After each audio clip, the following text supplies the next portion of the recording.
मित्रों नमः संस्कृताय। मिथिलेश अर्देनिया के साथ जुड़ रहे हैं आज की एक नई श्रृंखला में। अभी तक आपने जो संस्कृत विषय को पढ़ा बहुत अच्छे तरीके से आप पढ़ रहे हैं।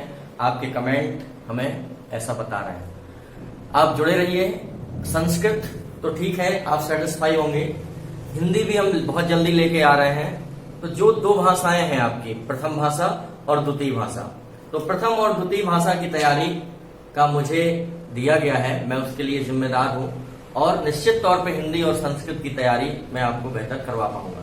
बस उसके लिए सिर्फ मैं नहीं कर सकता, उसके लिए आपको जुड़ना होगा और निरंतर आप जुड़े रहिए। निरंतर जब आप जुड़े रहेंगे, पढ़ते रहेंगे, तो निश्चित तौर पे आपको लगेगा कि हम बेहतर पढ़ रहे हैं और तैयारी कर रहे हैं।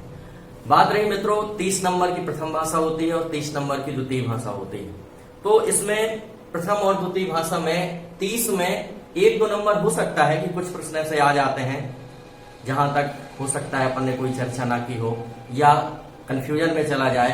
तो मित्रों कम से कम हम ये अपेक्षा रखते हैं कि 25 के ऊपर समथिंग 27, 28, 29 और 30 भी। बहुत सारे ऐसे मेरे स्टूडेंट्स हैं जो 30 नंबर को बुलाए हैं, बल्कि मेरे 30 नहीं आ पाए, लेकिन बहुत सारे स्टूडेंट्स हैं जिनके 30 आए।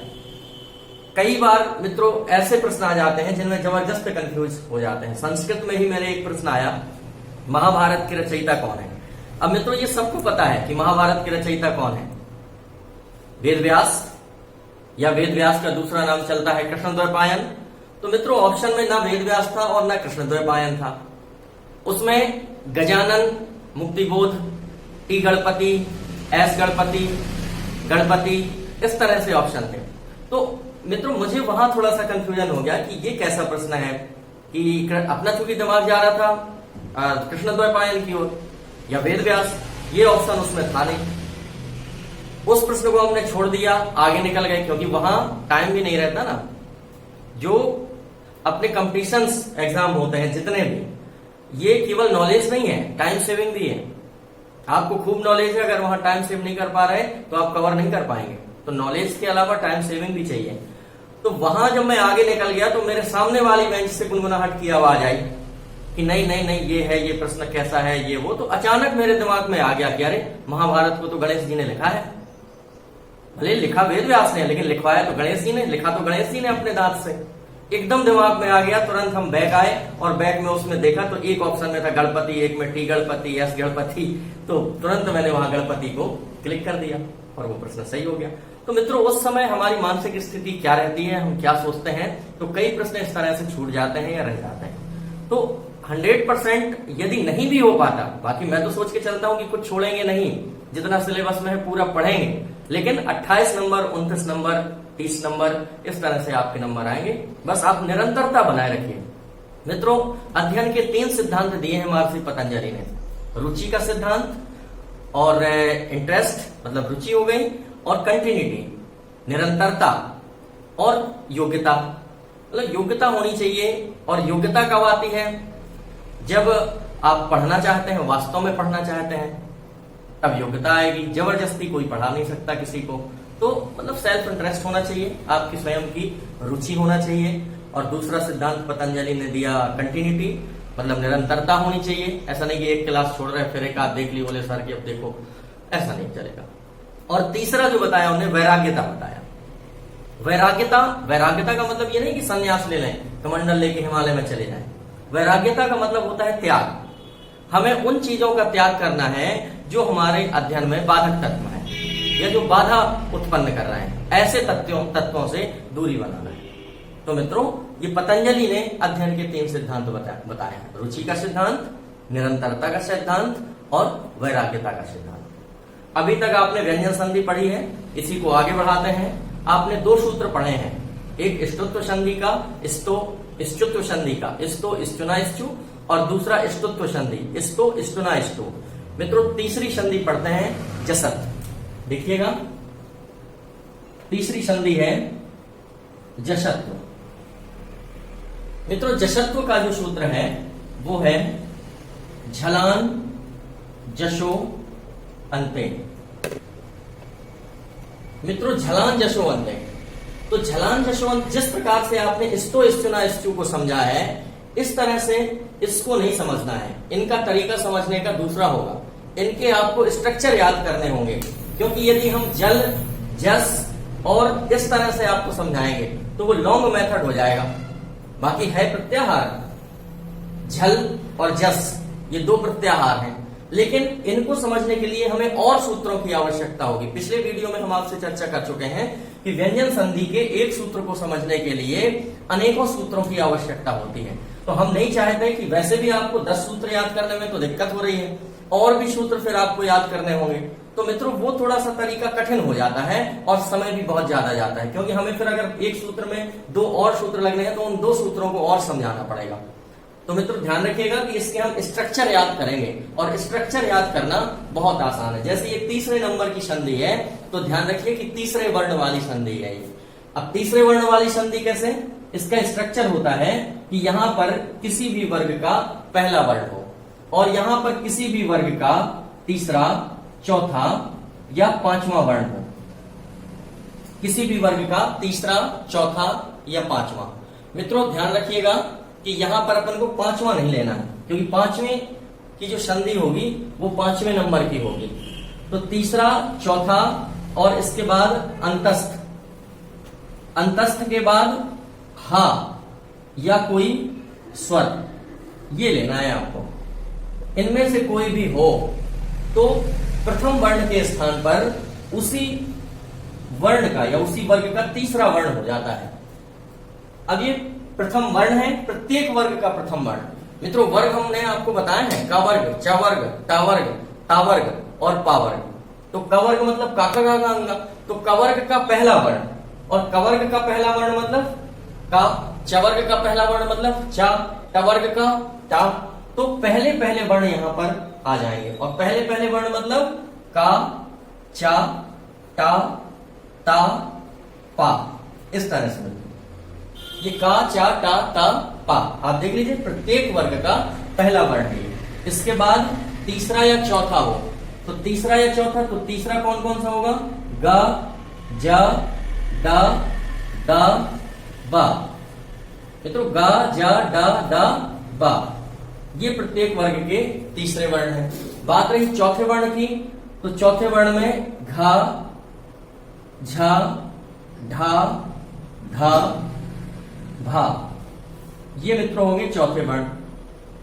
मतलब गाघा, जाझा, डाढ़ा, दाधा, बाभा, इनमें से कोई भी वर्ण हो।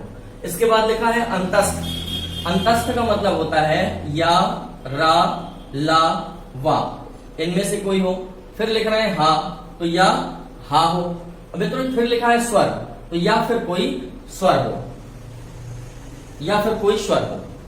और यदि इनमें से कोई है प्लस के इस साइड में और प्लस के इस साइड इनमें से कोई है, तो परिवर्तन कैसा होगा?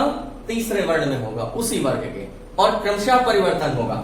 मतलब काचा, टाता, पा के स्थान पर क्रमशः गा, जा, डा, दा, बा हो जाएगा। गा, जा, डा, दा, बा।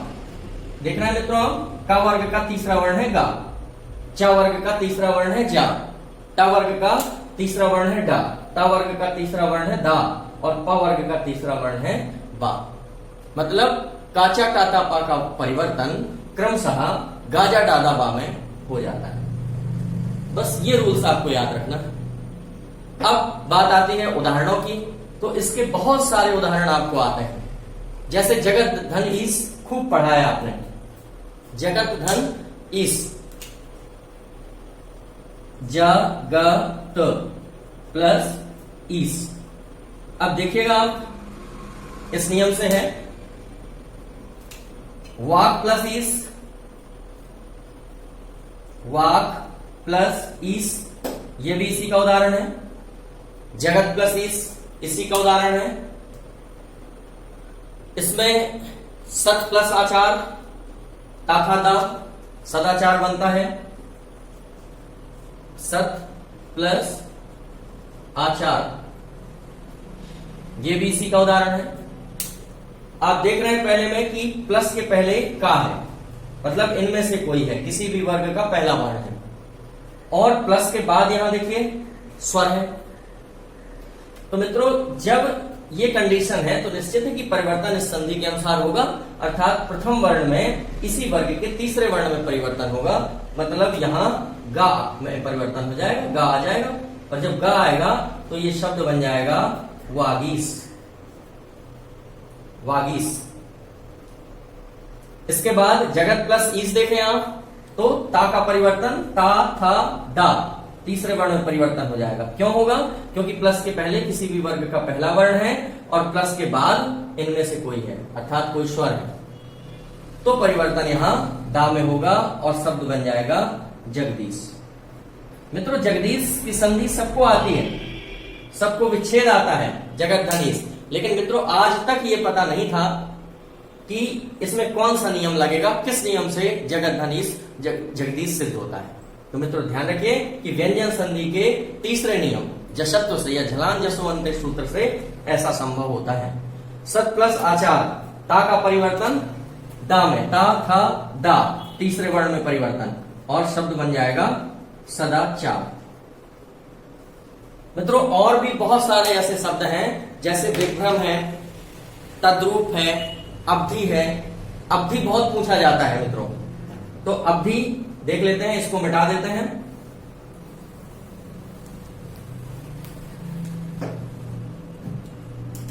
अवधि अप प्लस धी,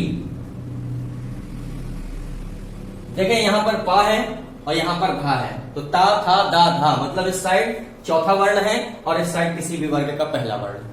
तो पहले वर्ण का परिवर्तन उसी वर्ग के तीसरे वर्ण में हो जाएगा, मतलब पा फा बा, तो ये पा का परिवर्तन बा में हो जाएगा और शब्द बन जाएगा अवधि।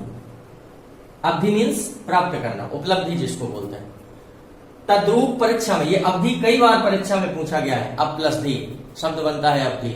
ऐसे तद्रूप, तद्रूप में तत् प्लस रूप, ये भी खूब पूछते हैं परीक्षा में, क्योंकि थोड़ा सा अलग है, ये सब हटके हैं। अब ता का परिवर्तन बन जाएगा, ये ता का परिवर्तन दा में हो जाएगा तीसरे वर्ण में, ता था दा। तो जब इस दा में और ये रू जुड़ेगा, क्योंकि यहां पर रू आ गया, पा आ गया, यहां ता, तो मित्रों दा में जब आगे रा जुड़ता है तो फिर वो नीचे लगता है रा, मतलब दा के नीचे रा लगेगा इस तरह से, और इसमें बड़ा ऊ की मात्रा है तो बड़ा ऊ की मात्रा होगी, यहां ता ज्यों का त्यों और यहां पा ज्यों का त्यों, इस तरह से तद्रूप शब्द बनता है और उसका संधि विच्छेद होता है तत् प्लस रूप। तो मित्रों आपको समझ में आ गई होगी। और भी दिगंबर है, चिदंबरम, चिदानंद है, सद्धर्म है, दिगंबर है, इस तरह से बहुत सारे इसके उदाहरण हैं। जो भी आपके पास किताबें हैं आप मेरे साथ संधियों की प्रैक्टिस जरूर करते जाइए, क्योंकि यदि आप संधियों की प्रैक्टिस हमारे साथ कर रहे हैं तो मित्रों बहुत अच्छा काम कर रहे हैं, संधियां आपसे बहुत बनने लगेंगी। जो भी किताबें आपके पास होंगी उन किताबों का एक भी शब्द ऐसा नहीं होगा जो आपसे नहीं बन रहा हो। और यदि आपको बहुत ज्यादा संधियों का संग्रह चाहिए, बहुत सारी संधि चाहिए, तो मित्रों लूसेंट हिंदी की और संस्कृत की, क्योंकि हिंदी और संस्कृत में लगभग समान संधियां हैं, तो आप हिंदी की लूसेंट उठाइए, उसमें एक एक संधि के 50-50, 100-100 शब्द दिए हुए हैं और उसमें से सारे शब्द सॉल्व कर डालिए आप, एक भी शब्द बचना नहीं चाहिए, क्योंकि मित्रों परीक्षा में पता नहीं है कि क्या आने वाला है, क्योंकि वो पर इच्छा है। पर मीन्स पराई, ईशा शब्द से इच्छा बना है, षटकोण वाला सा ईशा, ईशा मीन्स इच्छा होती है, तो पराई इच्छा पता नहीं है कि क्या है, मुझे अपनी इच्छा पता है। यदि मैं पेपर देता है तो मुझे अपनी इच्छा पता थी, लेकिन दूसरे की इच्छा क्या है मित्रों को पता नहीं है। इसलिए हम बिल्कुल तैयार होके जाएं कि चाहे जो आ जाए हम उससे निपट लेंगे, इतनी तैयारी चाहिए, मतलब एक जिद करनी चाहिए। अगर जीत हासिल करना है तो मित्रों जिद होना चाहिए, और जिद साधारण नहीं, आसमां को जिद है अगर वही बिजलियां गिराने की, तो मेरी भी जिद है वही आसियां बनाने की, इतनी जिद होना चाहिए। आसमां को जिद है अगर वही बिजलियां गिराने की, अगर आसमां सोच रहा है कि मुझे यही बिजली गिराना है तो आप भी जिद करो कि गिराओ, मुझे यही घर बनाना है। कितनी बार गिराओगे, तुम थक जाओगे। इतना चैलेंज करिए आप, तब मित्रों कंपटीशन फाइट होता है, अन्यथा नहीं हो पाता। तो जिद करिए, और दैनिक भास्कर का वैसे भी जिद करो दुनिया जीतो, सुना होगा आपने, तो जिद की जाती है हर काम के लिए। अगली संधि देखते हैं, चौथी, चर्तु संधि।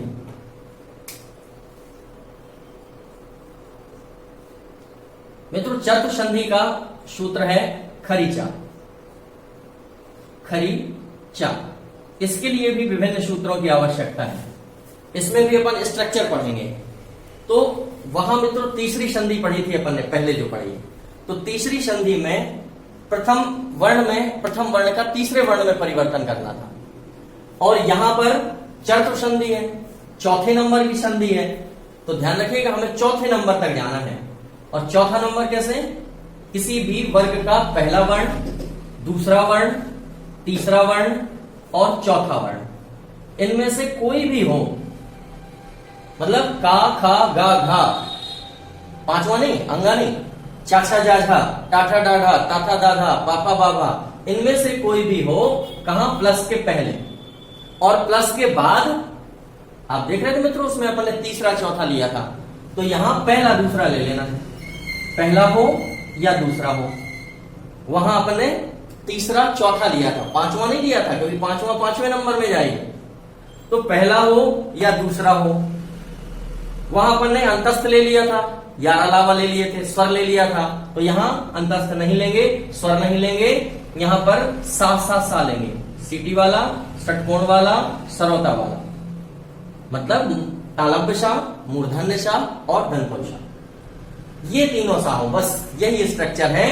तो ये रूल्स कहता है कि इनके स्थान पर इसी वर्ग का पहले वर्ण में परिवर्तन हो जाएगा। मित्रों ध्यान रखिएगा, अपन ने जो पहले पढ़ा है जस्ट इसके तीसरी जशत्व संधि, उसमें अपन ने यहां पर किसी भी वर्ग का पहला वर्ण रखा था और उसका परिवर्तन उसी वर्ग के तीसरे वर्ण में किया था। तीसरे वर्ण में परिवर्तन तीसरे नंबर की संधि है। ध्यान रखिएगा, ये चौथे नंबर की संधि है। तो हमें 4 तक जाना है, यहां पहला, दूसरा, तीसरा, चौथा, और परिवर्तन पहले में करना है। समझ गए होंगे आप? और डिस्क्राइब करके लिखते हैं इसको। तो पहला, दूसरा, तीसरा, चौथा। तो मित्रों यहां पर का, खा, गा, घा, पांचवा नहीं लेना है, क्योंकि पहला, दूसरा, तीसरा, चौथा ही लेना है। चा, छा, जा, झा, का, चा, टा। तो टा, ठा, डा, ढा, अड़ा नहीं लेना है। का, चा, टा, ता। तो ता, था, डा, ढा, ना, ना नहीं लेना है, क्योंकि पंचम वर्ण है। फिर पा, फा, बा, भा, मा नहीं लेना है, क्योंकि पंचम वर्ण। मतलब किसी भी वर्ग के या प्रत्येक वर्ग के 5 वर्ग होते हैं मित्रों, उसका चौथा वर्ग, ये है ना 5 वर्ग, यहां तक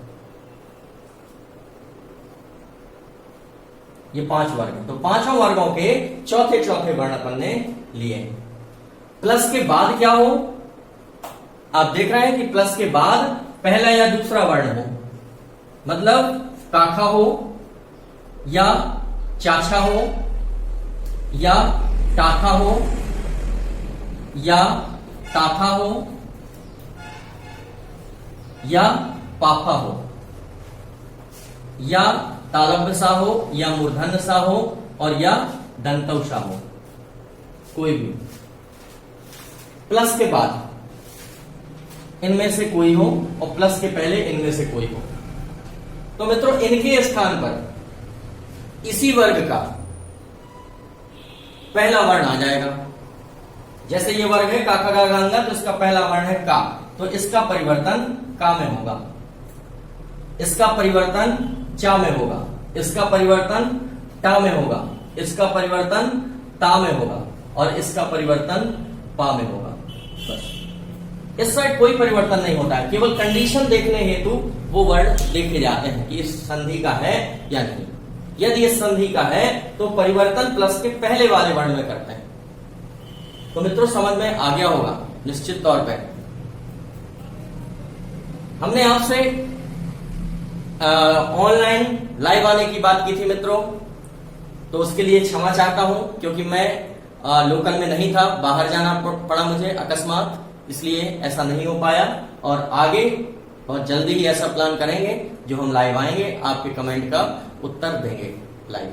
ठीक है, आगे देखिएगा, ये आपको चतुर्थ संधि समझ में आ गई होगी। इसके उदाहरण देख लेते हैं तो इससे और समझ में आ जाएगा। जैसे तत्पर है, त द प्लस पर। मित्रों लभ प्लस श्यते।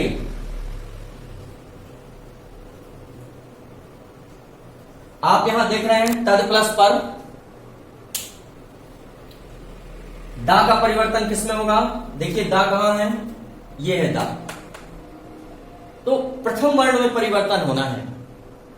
तो दा किस वर्ग का है? ता वर्ग का। यहां की कंडीशन भी देखना है। पा पहला वर्ण है, देखिए ये है पा।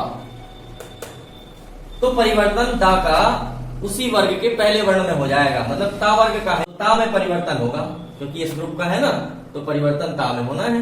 तो यहां ता आ जाएगा और शब्द बन जाएगा तत्पर। यहां मित्रों भा है, मतलब ये है भा प्लस के पहले, और यहां पर सा है, तो देखिए वो है सा लास्ट में दंतनुसार। तो हम भा का परिवर्तन पा में करेंगे, क्योंकि इस वर्ग का है तो उसका परिवर्तन पा में होना है। तो इसलिए बन जाएगा शब्द लप्ष्यते।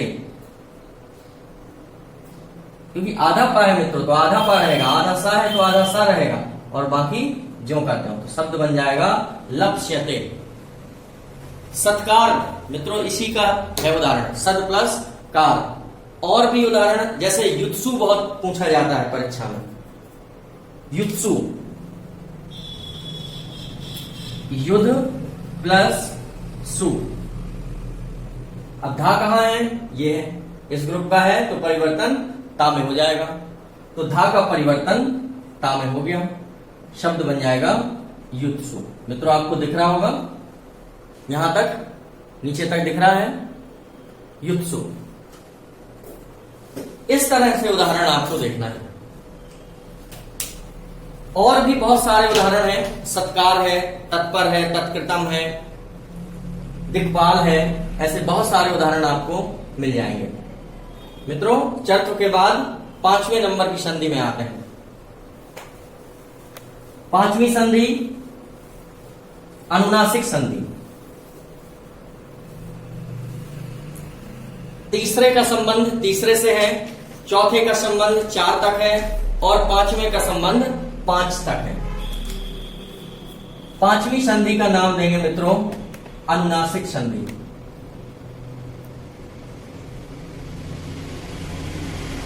अनुनासिक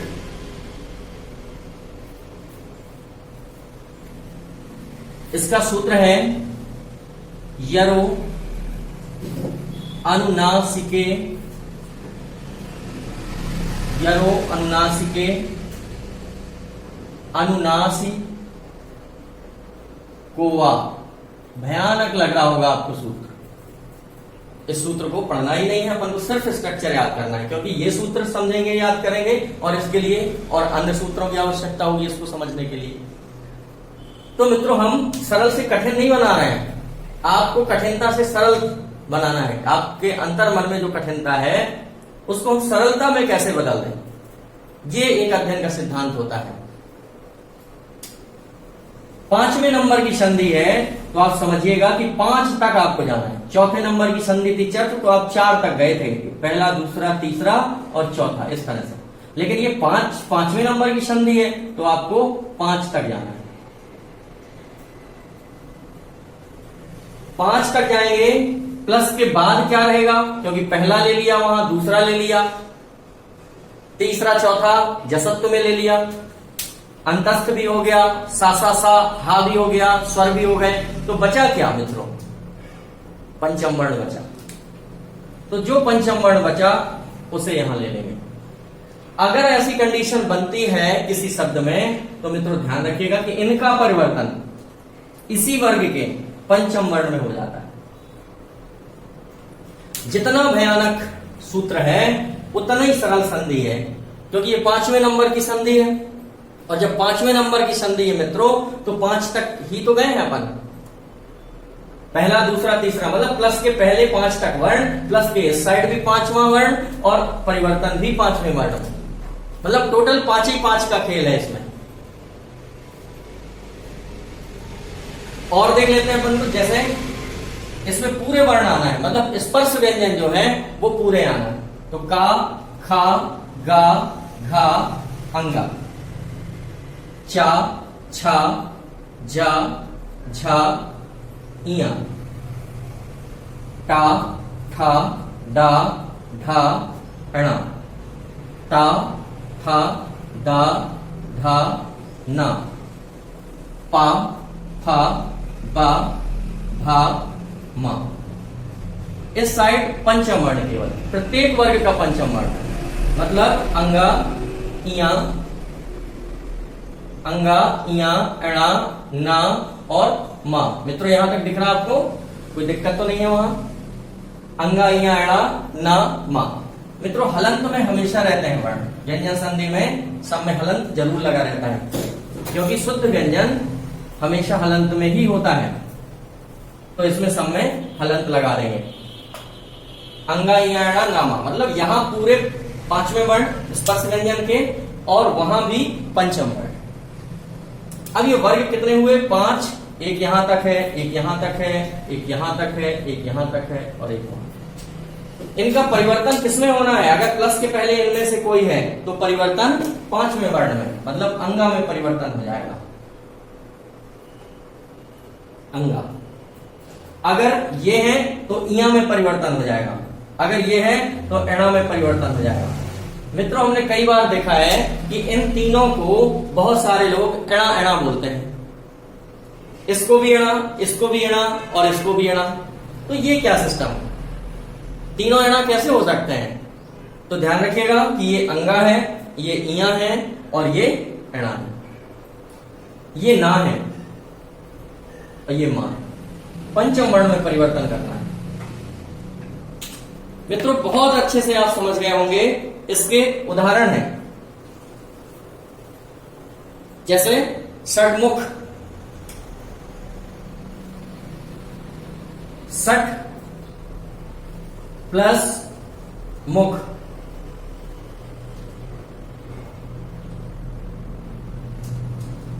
तद प्लस नीर, तद प्लस नीर, सम प्लस मान,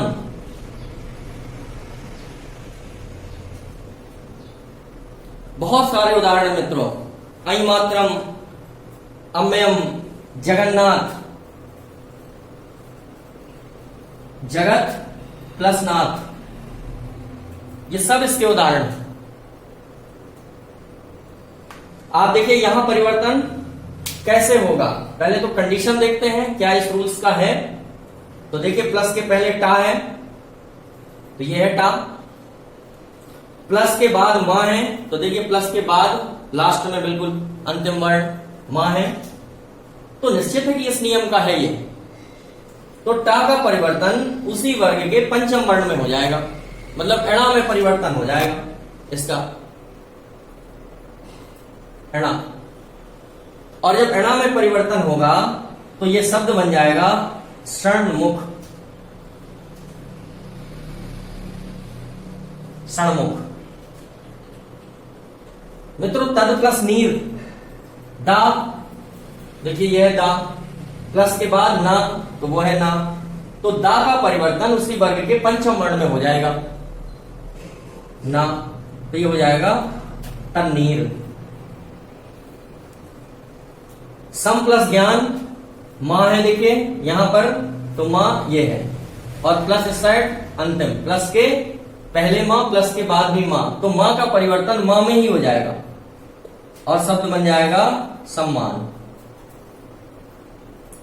मित्रों जगत प्लस नाथ, ता है यहां पर, यह है ता और उस साइड ना है, तो ता का परिवर्तन ना में हो जाएगा और शब्द बन जाएगा जगन्नाथ।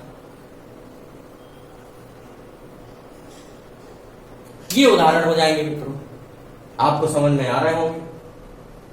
बिल्कुल कठिन नहीं है, जितनी भयानक लग रही थी व्यंजन संधि उतनी कठिन नहीं है। बस आपके अंतर मन में ये चल रहा है कि ये सब रूल्स मैच कर रहे हैं, क्रॉस कर रहे हैं, समझ में नहीं आ रहे हैं। तो मित्रों, जब अलग अलग पढ़ेंगे तो आपकी कंफ्यूजन की स्थिति होगी, लेकिन जब ये रूल्स एक साथ आप देखेंगे लिखे हुए तो फिर कंफ्यूजन की स्थिति नहीं होगी। हमने आपसे कहा था पहले कि आप एक नोट्स बनाइएगा, उस नोट्स में आप लिखते जाइएगा, और जब आप पूरे लिखेंगे क्रमशः तो बिल्कुल कंफ्यूजन नहीं होगी, क्योंकि आपके पास वो सामने तीनों चारों रूल्स होंगे जितने पढ़ लिए। पांचवा रूल्स है, पांचों नियम एक साथ लिखे होंगे आपके सामने, तो तुरंत आप स्थिति देख सकते हैं कि कहां कंफ्यूजन हो रहा है।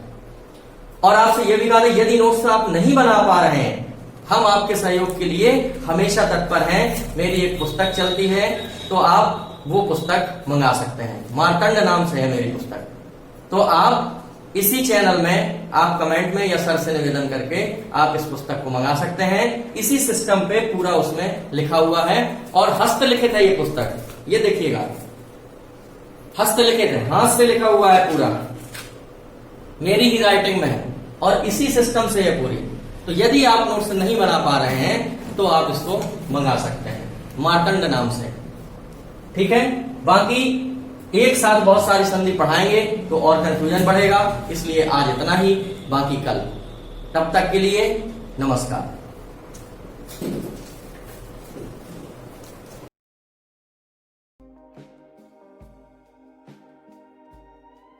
सक्सेसफुल जो सभी एग्जाम को टारगेट करते हुए ध्यान में रखकर ये मिशन चलाया जा रहा है, चाहे आने वाले जितने भी एग्जाम हो, वर्ग 3 महिला सुपरवाइजर, एमपी पुलिस, फॉरेस्ट, पटवारी, सीपीसीटी से रिलेटेड जितने भी एग्जाम है उन सभी को ध्यान में रखकर ये मिशन चलाया जा रहा है। व्हाट्सएप ग्रुप पर स्टडी कराई जा रही है, प्रिपरेशन कराई जा रही है, जिसमें बॉयज़ और गर्ल्स के अलग अलग ग्रुप बनाकर आपकी प्रिपरेशन कराई जा रही है। ग्रुप में आपको time table, strategy, routine, study material, daily and weekly test, guidance, motivation सब कुछ दिया जाएगा। और यहाँ पर ये आप देख सकते हैं अलग अलग ग्रुप बनाए गए हैं, लगभग 22 और आपको ऐड किया जाएगा। तो आप लोग बिना किसी देरी के मैसेज कीजिए, और 9981156757 पर आपको ऑडियो मैसेज करना है, व्हाट्सएप से अपना नाम बता देना है। मैं आपको उसी एग्जाम से रिलेटेड ग्रुप में ऐड कर दूंगा। महिलाओं के अलग ग्रुप हैं, पुरुषों के अलग ग्रुप हैं, आप देख सकते हैं। ठीक है, और इसके साथ साथ strategy, routine, syllabus, complete plan आपकी स्टडी के लिए, ताकि आप लोग बेस्ट रैंक हासिल कर सको यहाँ पर। ठीक है, आपकी तैयारी के साथ ही आपको पता लग जाता है कि आप अब अच्छी मेरिट हासिल करने वाले हो, क्योंकि यहाँ पर आपको टाइम टेबल दिया जाता है। हर एग्जाम का अलग टाइम टेबल होता है जो 7 दिन में बदलता रहता है। जुड़ने से आपको फायदा क्या मिलेगा? Time table, strategy, routine, study material, daily weekly test, guidance, motivation सब आपको मिलता रहेगा। जुड़ने के लिए आपको 99811671 और 757 ये व्हाट्सअप नंबर है, इस पर आपको ऑडियो से नाम बता देना है अपना, और किस एग्जाम के लिए आपको जुड़ना है वो भी मुझे बता देंगे तो मैं आपको जोड़ लूंगा। सभी एग्जाम की प्रिपरेशन कराई जाती है, सभी एग्जाम की ऑनलाइन ऑफलाइन टेस्ट सीरीज मिलती है, नोट्स मिलते हैं, तो आप ले सकते हैं। ये सारा कुछ आप देख सकते हैं। कम से कम 1000 से ज़्यादा स्टूडेंट वर्ग 3 की प्रिपरेशन लगातार कर रहे हैं, जिनने नोट्स मंगाए हैं। 5000 से ज़्यादा स्टूडेंट मेल और फीमेल ग्रुप में जुड़े हैं। खासकर एमपीटीईटी के लिए टाइम टेबल दिया गया है उन्हें, और एमपीटीईटी के लिए जो स्पेशल नोट्स बनाए गए हैं, पीईबी जो सिलेबस है उसके हिसाब से उसको लेकर पढ़ना आप जरूर शुरू करें, क्योंकि उससे पीईबी सिलेबस पूरा कंप्लीट कवर किया गया है। मार्केट में ऐसी कोई बुक नहीं है जो सिलेबस को कवर करे और इतना बेहतरीन स्टडी मटेरियल आपको दिया जाए, जिसमें शानदार पेडागोजी भी दी गई है जो 15 नंबर की आने वाली है, और बाकी आपका जो 15 नंबर का अलग पार्ट है वो भी इसमें अच्छे से कवर आपका हो जाएगा। नोट्स लेने के लिए आप इंदौर में आ सकते हैं, हैंड टू हैंड भी ले सकते हैं, छतरपुर में भी ले सकते हैं। हैंड टू हैंड आपको कम कीमत में वो तुरंत मिल जाएंगे, बाकी आप अपने घर पे भी मंगा सकते हैं स्पीड पोस्ट से। उसके लिए भी मुझे 9981167757 पर मैसेज कर दें। छतरपुर का जो ऑफिस है वो छत्रसाल बुंदेलखंड यूनिवर्सिटी के सामने है।